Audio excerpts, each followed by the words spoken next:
என் அன்பு சகோதர சகோதரிகளை, கர்த்தர் உங்களை மேன்மைப்படுத்தி உங்களுக்காய் மகிமையான அற்புதமான அதிசயமான காரியங்களை செய்யும் பொழுது, ஐயா, கர்த்தரால் ரட்சிக்கப்பட்ட ஜனமே உனக்கு ஒப்பானவன் யார் என்று மோசே ரட்சிக்கப்பட்ட கர்த்தரால் மீட்டெடுக்கப்பட்ட ஜனங்களை குறித்து சொல்லுகிறார். என் அன்பு தேவ ஜனங்களே, உங்களுக்காக கர்த்தர் செய்ய போகிற காரியங்கள் பயங்கரமாயிருக்கும்.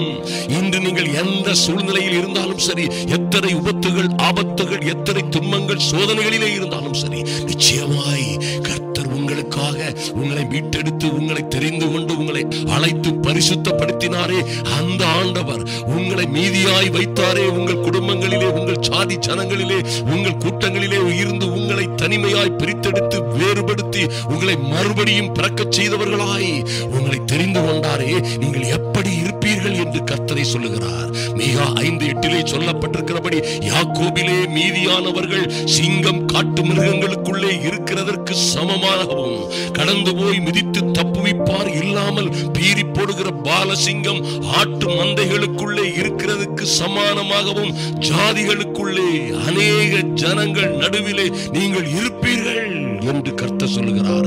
என் அன்பு தேவ பிள்ளைகளே, நிச்சயமாய் உங்களுக்குள்ளே எத்தனை ஆயிரம் பேர் எத்தனை உபத்திரவத்தில் இருந்தாலும் சரி, எல்லாவற்றிலும் இருந்து யாக்கோபிலே மீதியானவர்களை கர்த்தர் தெரிந்து கொண்டது போல உங்களையும் என்னையும் தெரிந்து கொள்ளுவார். உங்களை நிச்சயமாய் தெரிந்து கொண்டு உங்களையும் உங்கள் குடும்பத்தையும் மேன்மைப்படுத்துவார் என்பதை மறந்து விடாதிருங்கள். என் அன்பு சகோதர சகோதரிகளே, ஐயா, அவர் உங்களுக்கு அற்புதமான அதிசயமான காரியங்களை செய்து உங்களையும் உங்கள் பிள்ளைகளையும் உங்கள் குடும்பத்தையும் உயர்த்தும் பொழுது நீங்கள் எப்படி இருப்பீர்களா? சிங்கம் காட்டு மிருகங்களுக்குள்ளே இருக்கிறதற்கு சமானமாகவும்.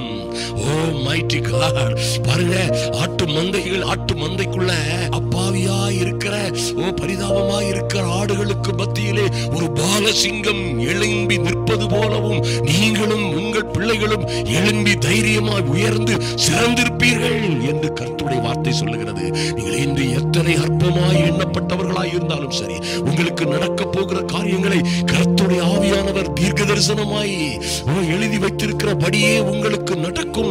மீகா தீர்க்கதரிசியின் புஸ்தகத்திலே எழுதப்பட்ட இந்த அற்புதமான வார்த்தைகள், இதையெல்லாம் தேவனுடைய வார்த்தை என்று நம்பி விசுவாசிக்கிற ஒவ்வொருவருடைய வாழ்க்கையிலும் பலிக்கும் என்பதிலே எந்த மாற்றமும் இல்லை. நிச்சயமாய் ஐயா, 9ஆம் வசனத்திலே சொல்லப்பட்டிருக்கிறது, உங்களுடைய கை உன் விரோதிகள் மேல் உயரும். உன் சத்துருக்கள் எல்லோரும் உன்னை சங்கரித்தவர்கள், உன்னை சூறையாடினவர்கள், உன்னை தத்தளிக்க பண்ணினவர்கள், உங்களை பாடாய்ப்படுத்தினவர்கள் எல்லோருக்கும் மேலாக உங்கள் கை உயரும் என்று கர்த்தர் சொல்கிறார். உன்னுடைய கை உன் விரோதிகளின் மேல் உயருவது மாத்திரமல்ல, உன் சத்துருக்கள் எல்லாம் சங்கரிக்கப்படுவார்கள்.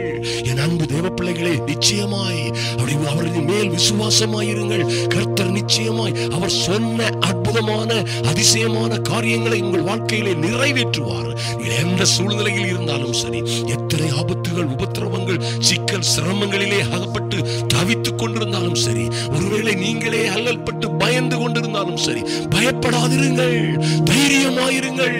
யாக்கோபிலே உங்களை மீதியாய் வைத்தவர், ஐயா, இத்தனை இடர்பாடுகள், கஷ்டங்கள், சூழ்நிலைகளிலும் இருந்து உங்களை தப்புவித்து பாதுகாத்து ஆபத்தில் அவரே உங்களோடு இருந்து உங்கள் விண்ணப்பங்களுக்கும் வேண்டுதல்களுக்கும் செவி கொடுத்தாரே, இந்த இயேசு, இந்த சர்வ வல்லமையுள்ள கடவுள் உங்களையும் உங்கள் பிள்ளைகளையும் அநேகம் ஆயிரங்களுக்கு மத்தியிலே இருந்து உயர்த்துவார். சிங்கத்தை போல் நீங்கள் தைரியமாயிருப்பீர்கள்.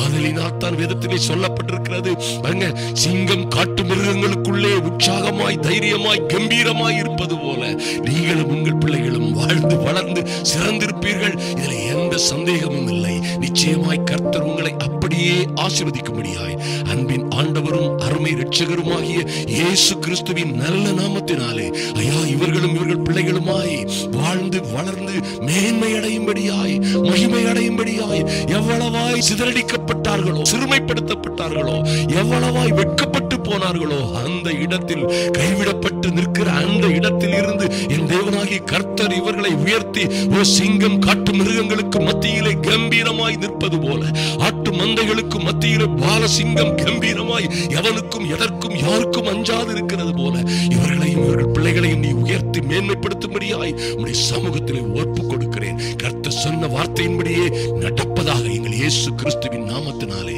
நல்ல